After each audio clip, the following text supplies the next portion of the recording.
Palestinian, was born in Amman, Jordan.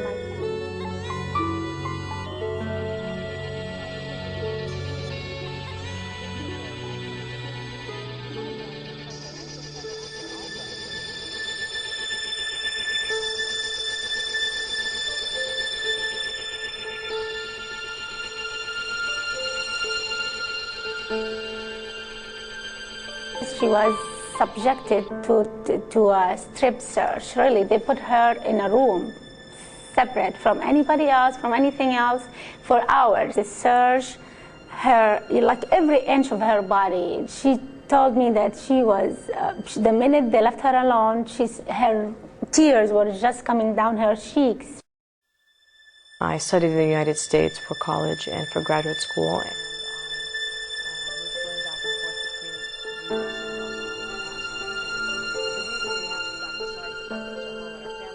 Was that we had to renew our identity documents and our permits, and if we didn't, they would expire and we would lose our right to return to our home. Now, every memory I have associated with that trip was one of absolute misery, and the policy or practice that stands out the most in my mind was this one of strip searching.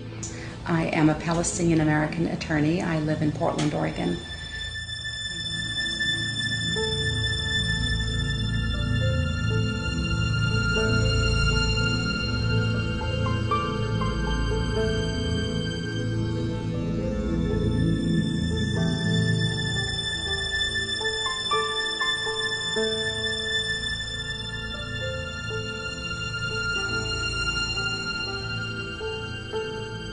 We were separated, and I was asked to go with a uniformed officer.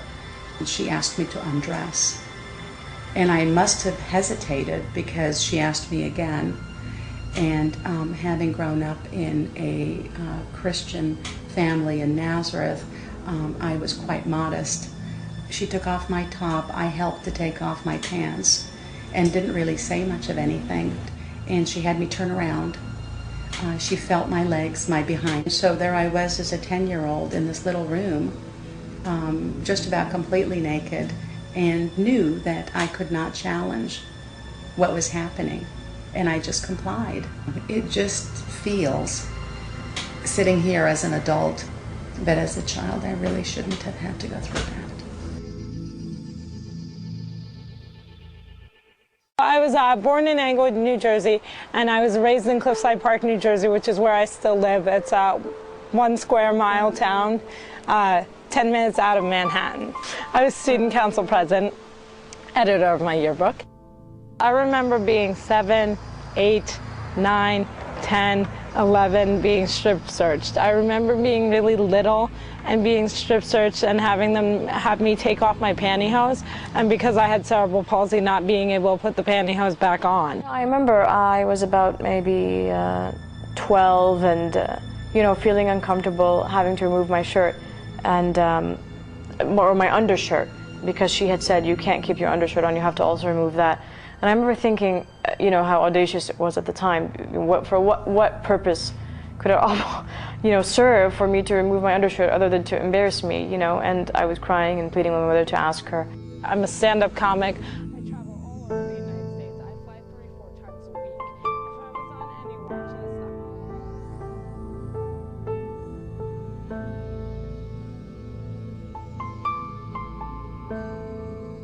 list, as soon as security saw my name, they flagged me. Then they took me to strip search me.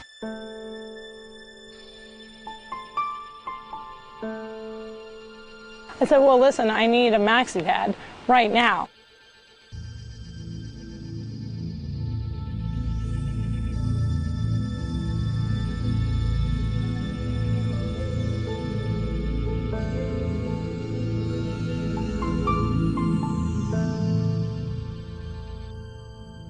One of the Israeli security females, when they confiscated my stuff and wouldn't give me a maxi pad, started crying. And she had her security tag taken off of her neck, and she was sent away.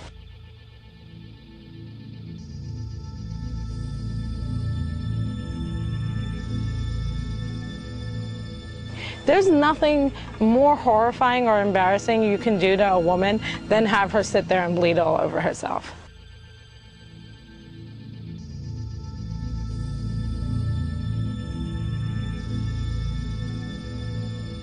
I said, will you at least admit that you're doing this to me because I'm of Arab descent? And she said, yes. It made me feel like they're above the law. There's nothing they can't do. If they've gotten to the point where they cannot give a girl in a wheelchair her maxi pad, there's really nothing that's sacred. There's nothing that's holy. There's nothing that's safe. There were several women, including the woman who was pushing my wheelchair, none of whom said a word. No one spoke up. No one. No one. No one spoke up. So now I'm embarking on a 12-hour flight in first class, covered in blood, and I get in and the flight attendant just looks at me like with such disgust.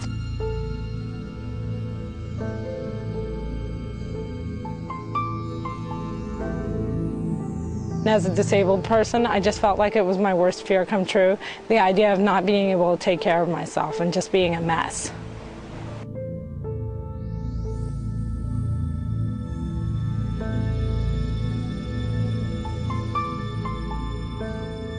I try not to think of being over London and just feeling like I'm not going to make it, I'm not going to make it. I remember my mother being next to me and being told that she had to remove her pad. I didn't understand it, and I just thought, why, you know, you had to kind of submit because they were occupiers and they had the machine guns with them and we didn't, and so you had to be quiet. You couldn't really say much or argue.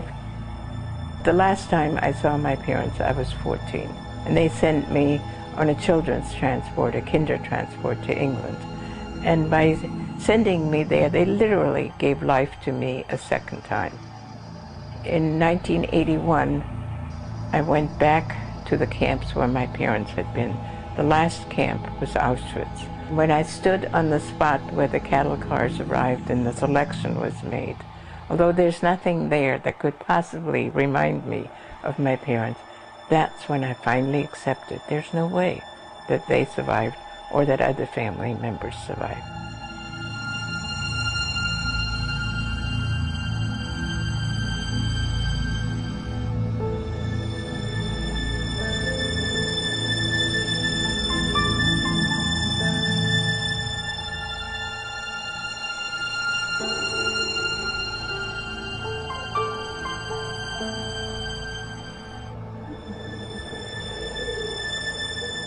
She typed my name in the computer, and instantly, like growing out of the floor, were two men who identified themselves as security.